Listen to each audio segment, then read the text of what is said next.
आइए बच्चों, आज सीखते हैं 14.1 प्रश्नावली कक्षा 10 की सांख्यिकी का प्रश्न नंबर 4। देखिए प्रश्न नंबर 4 क्या लिखा है। किसी अस्पताल में एक डॉक्टर द्वारा 30 महिलाओं की जांच की गई और उनके हृदय स्पंदन की प्रति मिनट संख्या नोट करके नीचे दर्शाए अनुसार संक्षिप्त रूप में लिखी गई है। ये लिखा गया है, नीचे दर्शाया रूप एक सारणी के रूप में 30 महिलाओं के हृदय की स्पंदन प्रति मिनट ये लिखा गया है सारणी में। फिर क्या लिखा है, एक उपयुक्त विधि चुनते हुए इन महिलाओं के हृदय स्पंदन की प्रति मिनट माध्य संख्या ज्ञात कीजिए। हमको ज्ञात करना क्या है, हृदय स्पंदन की प्रति मिनट माध्य संख्या। माध्य संख्या का अर्थ है समांतर माध्य ज्ञात करना है। समांतर माध्य हमेशा इसका ज्ञात करना है, प्रति मिनट हृदय स्पंदन की प्रति मिनट माध्य संख्या। चलिए विधि वही है जो हमने बताया था। तो सबसे पहले आप किस विधि से निकालेंगे, चाहे जिस विधि से निकालें, तीनों में से एक काम आपको, दो काम इसमें कॉमन है। पहला, कुल बारंबारताओं का योग तीनों विधियों में आएगा। तो क्या होगा ये देखते हैं। 2 4 6 7 13 7 20 21 3 24 4 28 2 30। तो ये हो गया कुल बारंबारताओं का योग। कुल बारंबारताओं का योग कितना आया, 30। यही है महिलाओं की संख्या, चाहे कुल महिलाओं की संख्या कितनी आ गई, 30। तो ये 30 है आपका। फिर और क्या चाहिए, x। तीनों विधियों में x की जरूरत पड़ती है, तो x भी यहाँ हम निकाल लेंगे। ये कैसा आंकड़ा है, वर्गीकृत। हमने बताया था अगर ऐसे लिखा हो 65 से 68 इस तरीके से अगर आंकड़ा लिखा है तो वर्गीकृत आंकड़ा है। वर्गीकृत आंकड़े का समांतर माध्य जब निकाला जाता है तो उसमें यक्ष तो होता है, लेकिन यक्ष के स्थान पर वर्गांतर दिया होता है, वर्गांतराल दिया होता है। इसी वर्ग अंतराल की सहायता से यक्ष प्राप्त किया जाता है। तो चलिए देखते हैं यक्ष कैसे प्राप्त होता है। ये हमारा यक्ष है। यक्ष का अर्थ क्या होता है, तो यक्ष का अर्थ है यहाँ पर मध्यमान या क्लास मार्क। निकाला कैसे जाता है, हम पिछले कई वीडियोस में ये बता चुके हैं कि कैसे निकाला जाता है, फिर भी बता रहे हैं आप लोगों को। ये जो वर्ग अंतराल है इसकी निम्न सीमा और उच्च सीमा, ये और ये निम्न सीमा पहला अंक, दूसरा अंक उच्च सीमा, दोनों को जोड़ करके 2 से भाग कर दीजिए। जो आएगा उसको इसी के सामने अक्ष के नीचे लिखते चले जाइए। तो यहाँ क्या आएगा, चलिए जरा देखते हैं हम लोग। 65 3 68 है, तो ये 65 3 68 है, इसको जोड़ेंगे तो क्या आएगा, 66.5 आएगा। क्या आएगा आपका, 66.5 आएगा। इन दोनों को जोड़ करके जब आप 2 से भाग करेंगे तो 66.5 आएगा। जैसे कि आप देख सकते हैं, ये लिखा है 65 प्लस 68/2। यही तो है क्लास मार्क, या इसी को यक्ष कहते हैं। अब ये क्या हो गया, 8 5 13 हो गया, और ये हो गया 6 6 12 1 13, 133/2 हो गया। 2 से भाग कर दीजिए, 2 छक्के 12, 1 बचा 13, फिर 2 छक्के 12, फिर 2 पंचे 10, 66.5 आ गया। तो अब देखिए यहाँ अंतराल कितने कितने का है, सब में अंतर बराबर का है। 65 3 68, 68 3 71, 71 3 74, 74 3 77, 77 3 80, सब में 3 3 का अंतर है। तो पहले यक्ष का पहला पद हम प्राप्त कर लेते हैं। यदि वर्गांतर बराबर है तो यक्ष का पहला पद प्राप्त करने के बाद इसमें 3 जोड़ते चले जाइए, यक्ष के सभी पद मिल जाएंगे आपको। दूसरा रास्ता तो आप जानते ही हैं, इन दोनों को जोड़ करके आधा करते रहिए। अगर ये अंतर कम ज्यादा है, अगर ये अंतर कम ज्यादा का है तब तो आपको इनको जोड़ करके ही आधा करना पड़ेगा। नहीं तो अगर अंतराल बराबर है तो इसकी सहायता से आप इसको जल्दी और कम समय में निकाल सकते हैं x का मान। तो 66 3 69, ये 69 हो गया, 3 3 का अंतर है, 69.5 हो गया।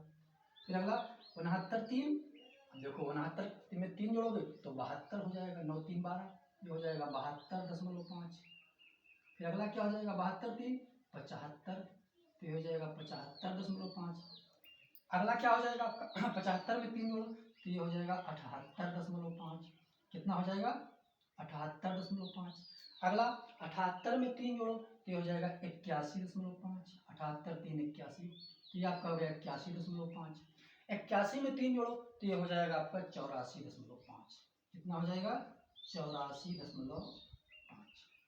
तो ये आपका यक्ष निकल चुका है, यक्ष के सभी पद आ चुके हैं, 84.5। अब आप इतना करने के बाद आप किसी भी विधि को सोच सकते हैं, जो विधि आपकी इच्छा। अब यहाँ देखिए यफ और यक्स, यफ क्या है, यक्स क्या है, तो हम देखते हैं यफ यक्स, यफ तो छोटा है लेकिन यक्स की वैल्यू कुछ बड़ी लग रही है। अगर तुम्हें बड़ी लग रही है तो प्रत्यक्ष विधि से ना लगाइए, लघु या पद विचरण विधि से लगा दीजिए। लेकिन ये दोनों छोटे हैं तो आप एफ यानी कि प्रत्यक्ष विधि से इसका समांतर माध्य निकाल दीजिए।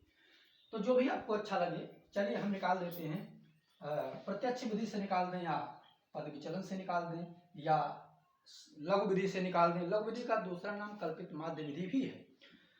तो इन तीनों विधियों में से कोई भी विधि यूज करके आप लगा सकते हैं, लेकिन परीक्षा में वही विधि यूज कीजिए जो आसानी से आपके आंसर को प्राप्त करवा दे, है ना, जो इस सवाल को सरल बना दे, उस विधि का प्रयोग आपको करना है तीनों में से।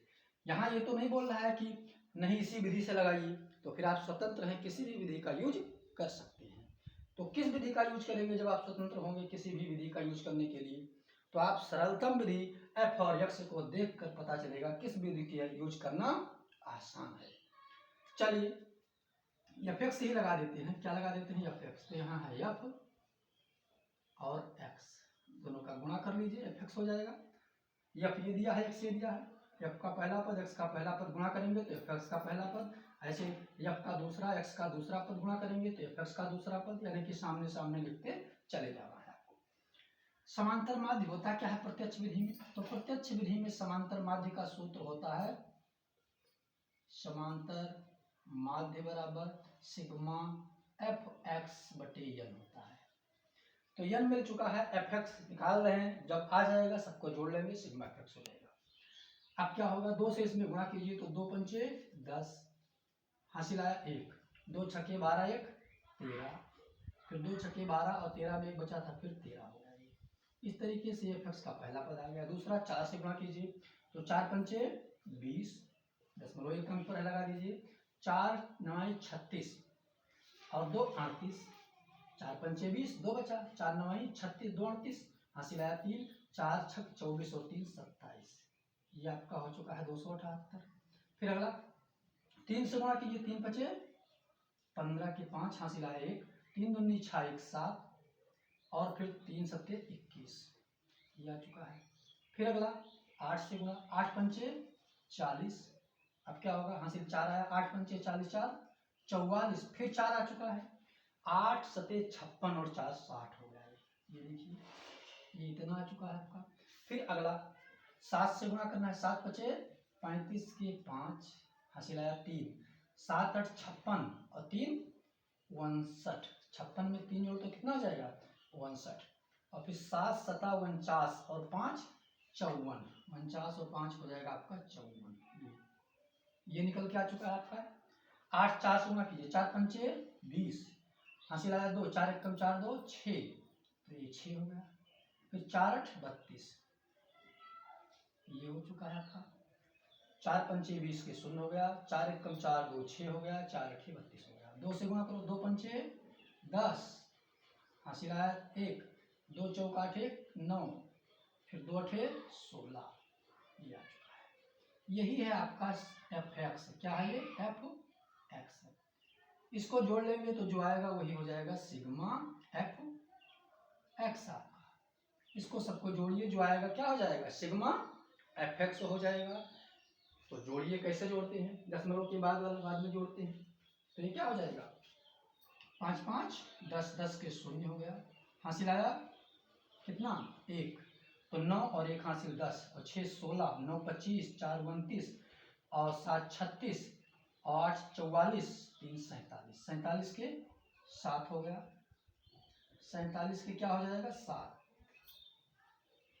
क्या बचा 4, 4 6 10, 2 12, 4 16, 16 1 17, 3 20, 7 27, तो 27 के हो गया 7, फिर हासिल आ गया 2, 1 3, 3 6, 5 11, 11 6 17, 17 2 19, 19 2 21 और 1 22, तो ये हो गया 2277। क्या आ गया 2277। फिर से देते हैं, दिख नहीं रहा है, तो ये आ गया है आपका 2277, यानी कि 2277.0, यानी कि 2277 सीधा सीधा। अब इसी सूत्र में रख दीजिए, समांतर माध्य निकल जाएगा। चलिए ऊपर थोड़ा मिटा लेते हैं, जगह नहीं है। तो ये चौथा क्वेश्चन चल रहा है हमारा।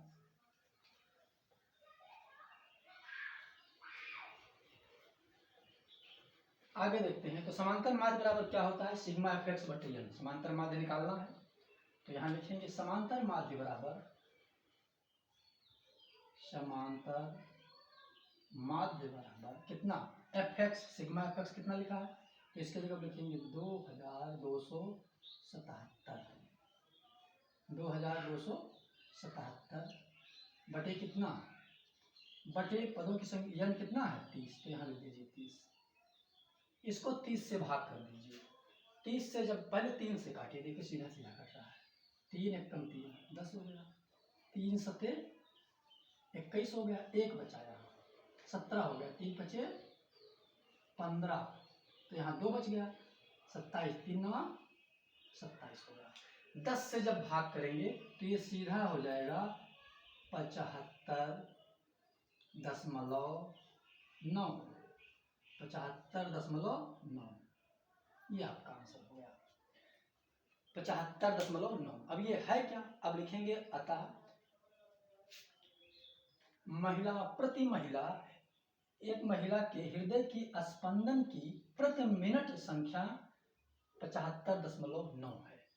यानी हृदय स्पंदन की प्रति मिनट माध्य संख्या, हृदय स्पंदन की प्रति मिनट माध्य संख्या, इसका माध्य है, ये क्या है, हृदय स्पंदन की प्रति मिनट संख्या।